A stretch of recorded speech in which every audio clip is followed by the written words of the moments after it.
Congreso. La presidencia, reanudada la sesión, la presidencia y la mesa directiva expresan su cordial saludo a la señora Mercedes Arauz Fernández, presidenta del Consejo de Ministros, así como al gabinete ministerial. Se va a dar lectura al artículo 130 de la Constitución Política del Perú y a los artículos 55, inciso E y 82 del reglamento del Congreso. Constitución Política del Perú, artículo 130. Dentro de los 30 días de haber asumido sus funciones, el presidente del Consejo concurre al Congreso en compañía de los demás ministros para exponer y debatir la política general del gobierno y las principales medidas que requiere su gestión. Plantea al efecto cuestión de confianza. Si el Congreso no está reunido, el presidente de la República convoca legislatura extraordinaria. Reglamento del Congreso de la República, artículo 55, inciso E. En el debate de los asuntos contenidos en la agenda de las sesiones, se observan las siguientes reglas. Cuando concurran los miembros del Consejo de Ministros u otros altos funcionarios del Estado, se aplicarán las siguientes reglas. Si se trata de interpelación o de la exposición y el debate de la política general del Gobierno y las medidas que requiere su gestión, a que se refiere el artículo 130 de la Constitución Política, el presidente del Consejo de Ministros puede hacer uso de la palabra hasta por 60 minutos y cada uno de los ministros por espacio no mayor a 15 minutos. Los congresistas intervendrán por grupos parlamentarios o en forma individual según las reglas especiales que acuerde el Consejo Directivo. Para contestar, el presidente del Consejo de Ministros constará con un periodo ilimitado de tiempo dentro de lo razonable. En tanto, los ministros podrán contestar utilizando el tiempo que les concede la mesa directiva. Los ministros pueden conceder interrupciones por no más de 2 minutos previa autorización de la mesa directiva. Terminada su intervención, los miembros del Consejo de Ministros podrán retirarse de la sala en cualquier momento. En el caso de investidura del nuevo Consejo de Ministros, el presidente planteará cuestión de confianza antes de abandonar la sala. Artículo 82, investidura del Consejo de Ministros. Dentro de los 30 días naturales de haber asumido sus funciones, el presidente del Consejo de Ministros debe concurrir ante el Pleno del Congreso reunido en periodo de sesiones ordinario o extraordinario, acompañado de los demás ministros para, inciso A, exponer la política general del Gobierno, inciso B, debatir la política general del Gobierno, inciso C, debatir las principales medidas que requiere su gestión. Si el Congreso se encontrara en receso, el presidente de la República convocará de inmediato a legislatura extraordinaria. Al inicio de su exposición, el presidente del Consejo de Ministros entrega la versión completa a cada uno de los congresistas. La cuestión de confianza que plantee el presidente del Consejo de Ministros a nombre del Consejo en su conjunto será debatida y votada en la misma sesión o en la siguiente, según lo que acuerde en forma previa el Consejo Directivo o en el acto del Pleno del Congreso. El resultado de la votación será comunicado de inmediato al presidente de la República mediante oficio firmado por el presidente del Congreso y uno de los vicepresidentes. Si el Pleno negara su confianza al Consejo de Ministros, el presidente de la República aceptará la renuncia del presidente del Consejo de Ministros y de los demás ministros, que deben realizarse de inmediato. En atención a lo señalado en el artículo 82 del reglamento del Congreso, se distribuirá copia de la exposición que realizará la presidenta del Consejo de Ministros y de conformidad con lo acordado por la Junta de Portavoces en su sesión del 10 de octubre del 2017, el tiempo para el presente será de 6 horas, distribuido proporcionalmente entre los grupos parlamentarios. Adicionalmente, se concederá el uso de la palabra por 5 minutos a los señores portavoces. Señor relator. Investidura del Consejo de Ministros, tiempo por grupos parlamentarios. Fuerza Popular, 200 minutos, Peruanos por el Cambio, 51 minutos, Frente Amplio, 28 minutos, Nuevo Perú, 28 minutos, Alianza para el Progreso, 25 minutos, Célula Parlamentaria Prista, 14 minutos, Acción Popular, 14 minutos.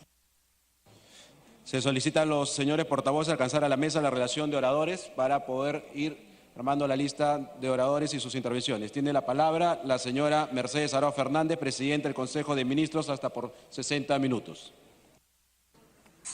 Muchas gracias.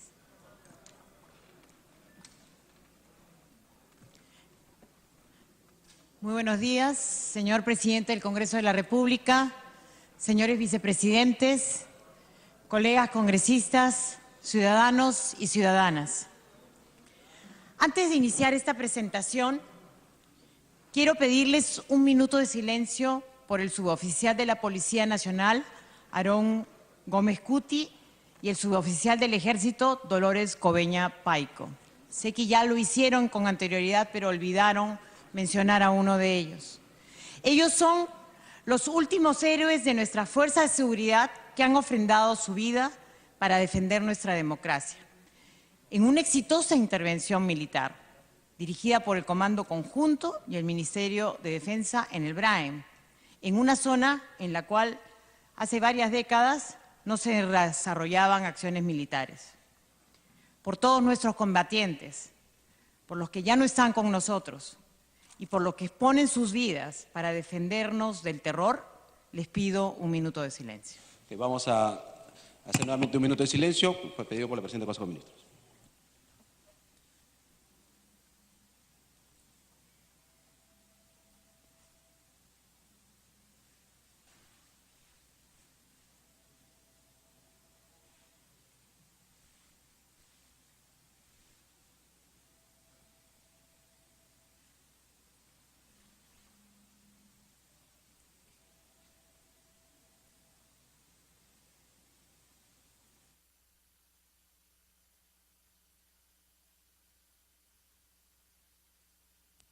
Gracias. Puede continuar, Presidente. Gracias, señor presidente.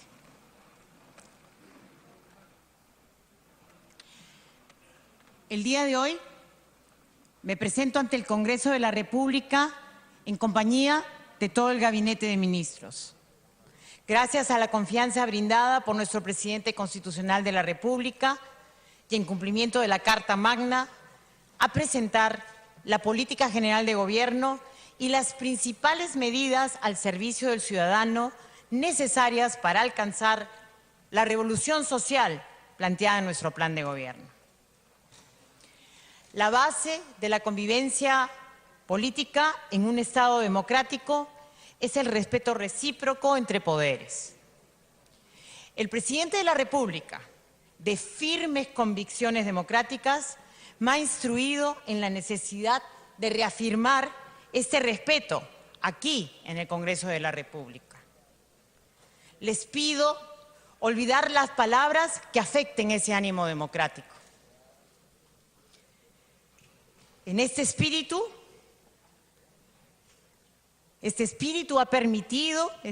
democrático ha permitido que establezcamos un diálogo sincero y productivo entre el Ejecutivo y todas las bancadas. Luego de lo cual hemos trabajado con todos nuestros ministros para que la mayoría de las inquietudes y propuestas que nos expusieron se encuentren atendidas. De manera que venimos a solicitarnos nos otorguen su voto de confianza. Les aseguro que trabajaré incansablemente para mantener un diálogo constructivo para el bienestar de los peruanos, en un contexto de respeto entre nuestros poderes, en el nivel que se merece y corresponde. Nuestro país es una república próxima a cumplir 200 años de independencia. Y tenemos miles de años de historia común. Una historia compleja, de culturas diversas entrelazadas, de encuentros, de desencuentros, en la que la convivencia no siempre ha sido fácil, pero donde hay espacio para el debate y la conciliación. Lo que ha generado que tengamos una riqueza cultural inmensa, la que debemos sentirnos siempre orgullosos. Han sido 2 siglos de independencia y aún nos encontramos en el proceso de construcción de ciudadanía. Todavía hay diferencias muy marcadas en la atención de necesidades y brechas por cubrir. Con las condiciones generadas en los últimos años, tenemos las herramientas suficientes para cerrar esas brechas y generar finalmente las bases que necesitamos para avanzar juntos. Juntos superamos los momentos más difíciles porque somos un pueblo solidario y perseverante frente a condiciones a veces hostiles que nos da la naturaleza. Un pueblo que sabe ponerse de pie, darse la mano y trabajar en equipo, siempre con la frente en alto, consciente de que para avanzar es necesario unir fuerzas.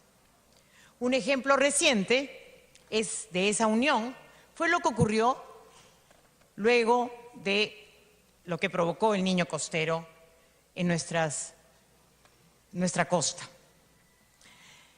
De esto ustedes también fueron partícipes. Compartimos ese espacio, congresistas y ejecutivo, estando en las regiones, caminando juntos en las regiones y trabajando por nuestro pueblo. Ahora la tarea continúa y seguimos en la etapa de la reconstrucción con cambios que merece una vida digna y segura de nuestra población. Unimos fuerzas hace 25 años para lograr la derrota del terror.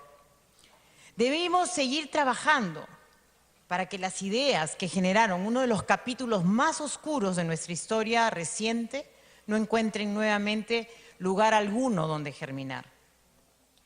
Y finalmente quiero mencionar que hace unos días, apenas 2, hemos visto lo que significa el resultado de la disciplina, el trabajo en equipo y el liderazgo que hacen que nuestra selección de fútbol hoy nuevamente nos vuelva a hacer soñar con llegar nuevamente a un mundial después de 35 años. Si bien hemos tenido un crecimiento económico en las últimas décadas, los peruanos aún enfrentamos retos en materia de desarrollo social, institucional y político. Los cambios que requerimos son más estructurales y estamos trabajando incansablemente en ello. Proponemos llevar juntos la revolución social. Una revolución con el cumplimiento de una agenda que permita cerrar finalmente las brechas que nos impiden avanzar, que limitan la igualdad de oportunidades y derechos y que no nos dejan ser libres y que pueden dar cabida a las ideologías del odio y del miedo. Las ideologías del odio se combaten con los ideales de diálogo y de paz. Es justamente esa la razón por la que los políticos debemos reaccionar juntos a las demandas ciudadanas, construir el ideal de país, la visión de Perú, para no poner en riesgo todo lo avanzado en materia de lucha contra la pobreza, desarrollo y justicia social. Como dijo el presidente de la República, Pedro Pablo Kuczynski, cuando todavía era candidato a la presidencia, la agenda pendiente no termina nunca, porque el progreso trae siempre nuevos retos. Es por ello que el gabinete que tengo el honor de liderar y que ha venido hoy a solicitarles la confianza, viene también a buscar una estrecha colaboración y trabajo con cada uno de ustedes. Es fundamental que podamos superar los enormes desafíos que tenemos. Winston Churchill decía que el político se convierte en estadista cuando comienza a pensar no en las próximas elecciones, sino en las próximas generaciones. Y ese es el espíritu que estoy segura buscamos todos en este hemiciclo. Trabajar en conjunto pensando en el mañana, para llegar al bicentenario como un país moderno. Lo sé, porque en los últimos 14 meses que he compartido con ustedes, lo he vivido en el trabajo diario en mi labor parlamentaria, mi primera experiencia en el hemiciclo. Es algo que hoy, estoy segura, todos los peruanos agradecerán a su clase política. Nosotros, los políticos, reconocemos el lugar privilegiado en el que nos encontramos por el mandato ciudadano. Tenemos la capacidad de cambiar la realidad de millones de personas y de impactar en su vida diaria. Por eso, con esa capacidad que tenemos que reconocer que también esta es limitada, porque el tiempo es corto y eso nos convierte este privilegio en una gran responsabilidad. Debemos dar cada paso de nuestras funciones pensando en el ciudadano, centrándonos en la peruana y en el peruano que espera y recibe la atención del Estado. Desde el gabinete que presido, estamos comprometidos a ponernos al lado del ciudadano, de entender su realidad, para comprender su historia, para sentir su necesidad y atenderlo con la eficiencia que se merece. Para llegar a eso, a los ministros debemos obligatoriamente estar en el campo, en la calle, en la cancha. Esa imagen de gestor de solo escritorio está desterrada de esta gestión. Asimismo, como el funcionario de escritorio ya no es opción, tampoco lo es el funcionario oscuro que hace todo con una doble intención y con una doble moral. Lucha frontal contra la corrupción no es solo una frase, es una política transversal de este gobierno.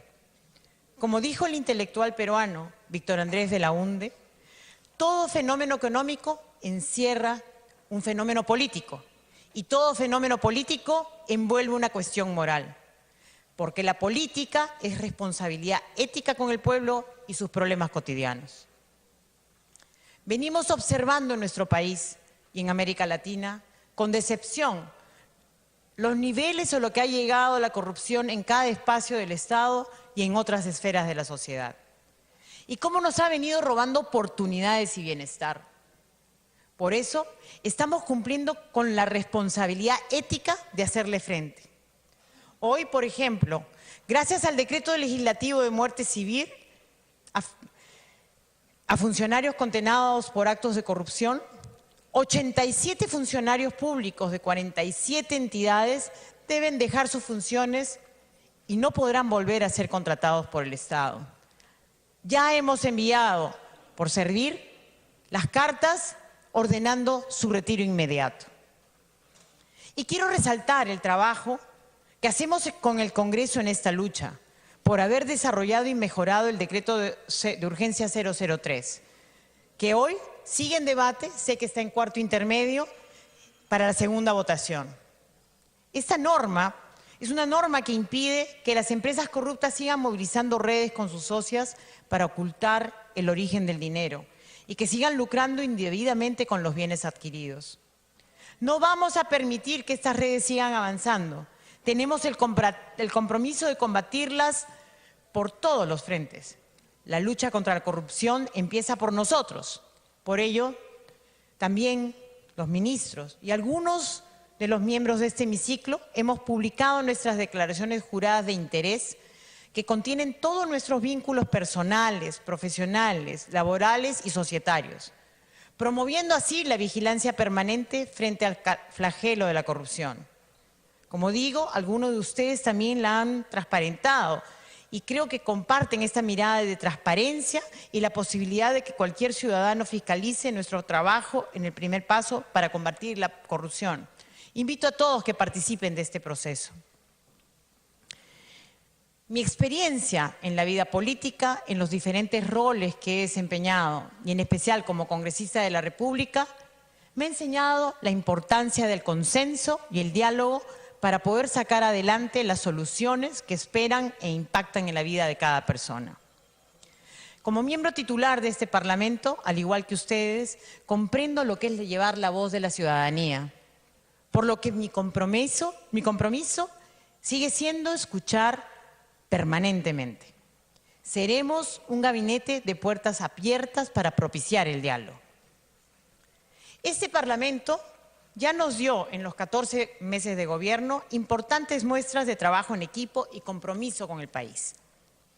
En el tema de la delegación de facultades, este Congreso le dio al Ejecutivo las herramientas para poder desarrollar acciones concretas en favor de las familias peruanas. Y con muchos de ustedes hemos trabajado hombro a hombro, integrando valiosos aportes a los proyectos de ley que hemos trabajado juntos en las diferentes comisiones y en particular en la Comisión de Economía que tuve el honor de presidir el año pasado. Este Congreso además ha aprobado diversas normas por unanimidad, como leyes en materia de salud, economía y lucha anticorrupción. Otro paso importante en que la colaboración de este poder del Estado fue clave fue la creación de la Autoridad Nacional para la Reconstrucción con Cambios, cuyo plan ya se encuentra aprobado y en ejecución, en coordinación con los gobiernos regionales y locales. Y hay que reconocer también que hay algunos temas en los que no nos hemos avanzado tanto y que vamos a insistir en ello. La construcción de consensos y la articulación de esfuerzos es una política que venimos aplicando en todos los niveles del Estado y que seguirá siendo una guía importante de nuestras tareas.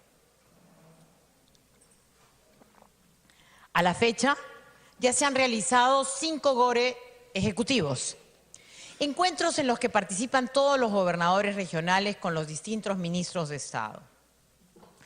Esta figura reafirma el compromiso con la descentralización y ha permitido fortalecer la coordinación de políticas de los gobiernos regionales con el gobierno nacional, lo que posibilita alcanzar resultados con mayor celeridad y mejor implementados. Gracias a estos encuentros se han podido realizar más de 500 reuniones bilaterales, alcanzando acuerdos que ya vienen siendo implementados.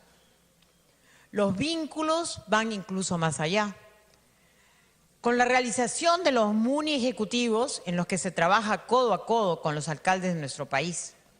Hasta la fecha, ya se han realizado 4 de estos encuentros con gobiernos locales, gracias a los cuales se están implementando, por ejemplo, 604 proyectos de agua y saneamiento priorizados en los distritos más pobres. Estos son los esfuerzos de diálogo en los que nos sentimos muy orgullosos y vamos a continuar haciendo. El contacto con la gente es una marca que estamos imprimiendo en el gobierno. Los ministros de Estado han estado en las regiones en más de 750 oportunidades. Sí, 750 visitas ministeriales a ciudades y pueblos del interior del país, aunque estas no hayan sido noticia. El presidente, más de 73 viajes al interior, acompañado varias veces por sus ministros, y ha estado en todas las regiones del país, porque pretendemos ser un equipo que trabaja con y para los peruanos. Trabajar para los peruanos supone crear las condiciones para nuestro progreso y liberar todo nuestro potencial. Proyectos vitales para el avance de nuestro país son ya labores en marcha gracias a una firme decisión del gobierno. Entre los proyectos ya finalizados, solo para nombrar algunos, tenemos la construcción y operación del teleférico de Cuélap, que dinamiza nuestra oferta turística en Amazonas en particular, pero sobre todo en el norte del Perú. La construcción de la autopista que hoy llega a Pisco y que pronto llegará a Ica, y del puente Pachitea, el segundo más grande del Perú. Así continuamos con los proyectos de la línea 2 del Metro de Lima, la ampliación del aeropuerto Jorge Chávez, y creamos y seguimos construyendo los tambos que llevan los servicios del Estado de manera permanente en las zonas más aisladas de nuestra Amazonía y también de las áreas andinas.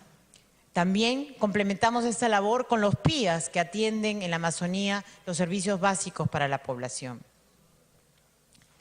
A pesar del contexto complicado que nos tocó vivir en los últimos meses, después de mucho esfuerzo, nuestra economía empieza a dar señales de recuperación con una expectativa de crecimiento por encima del 4% para el año 2018, más del triple del promedio actual de la región. Gracias al sólido manejo sostenido durante las últimas casi 3 décadas, no solo seguimos siendo el único país sudamericano en mantener nuestra calificación crediticia, sino que hemos alcanzado niveles de reducción importante de la pobreza monetaria y multidimensional. Solo en la última década, el Perú ha logrado romper el círculo de la pobreza de más de 7 millones de personas, reduciendo la desigualdad en 12% y duplicando la clase media. El Ejecutivo y el Congreso compartimos un compromiso importante de mejorar nuestra política pública y marco institucional en beneficio del ciudadano. Ello se constata en nuestra voluntad compartida de ser miembros plenos de la Organización para la Cooperación y el Desarrollo Económico, OCDE. Contamos ya con un reconocimiento internacional como candidatos fuertes para ingresar a este organismo. Y fuimos los primeros países en implementar un programa país de la OCDE, proceso mediante el cual hemos impulsado reformas con apoyo del Congreso.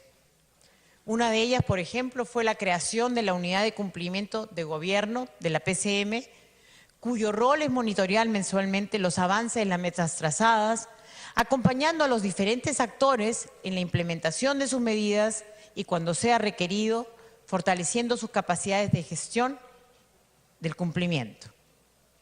El proceso de acceso a la OCDE supondrá importantes retos para ambos poderes y celebro que existe un compromiso mutuo por enfrentar este desafío.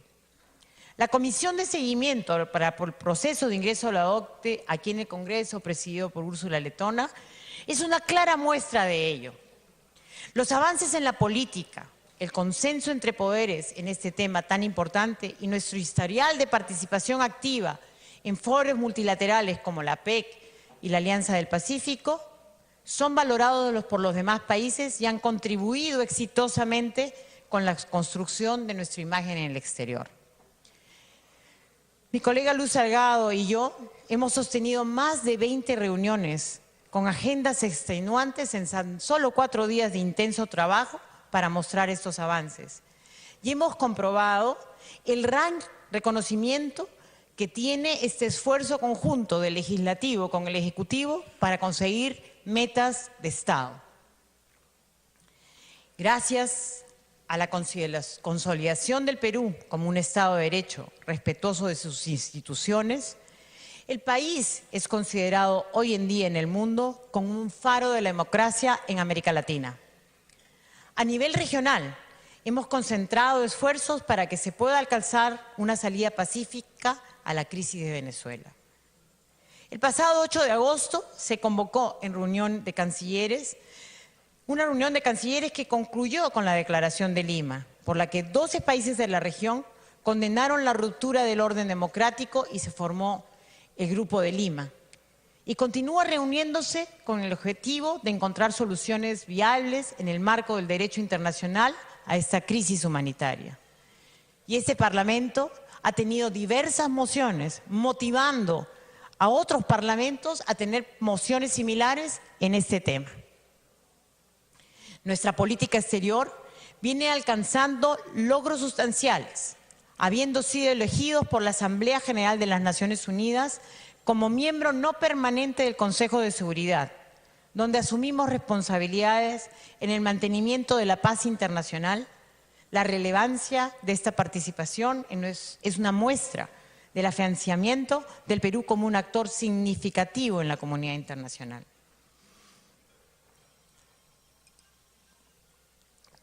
Finalmente, quiero destacar que el Perú será la sede de la 8ª Cumbre de las Américas en abril próximo.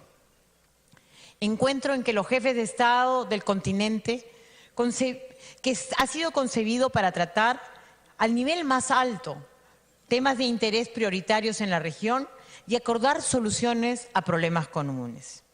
Nuestro país ha logrado que el tema de la cumbre sea gobernabilidad democrática frente a la corrupción, habiéndolo identificado como un asunto de interés fundamental para toda la región.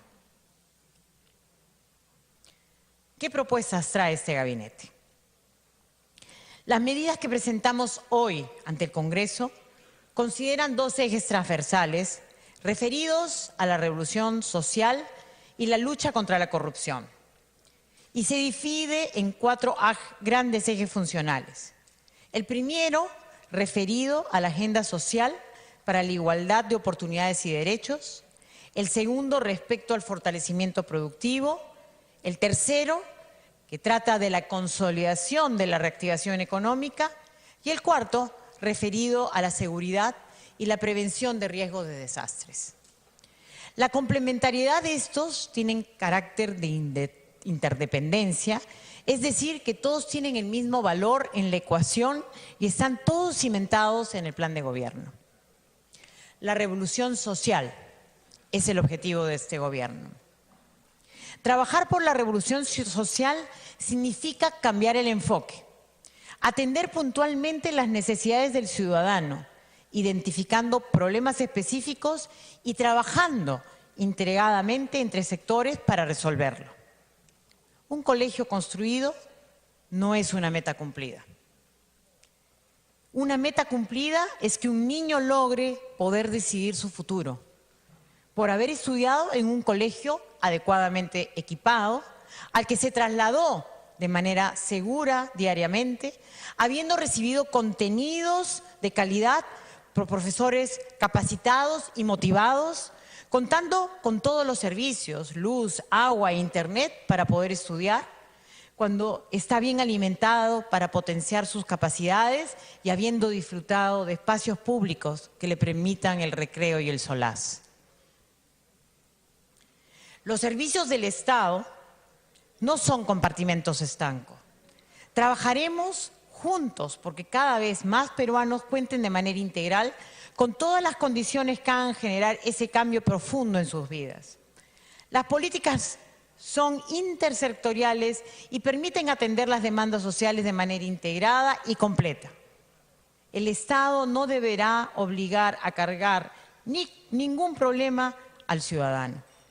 Ahora seremos nosotros quienes nos ordenamos para proveer soluciones.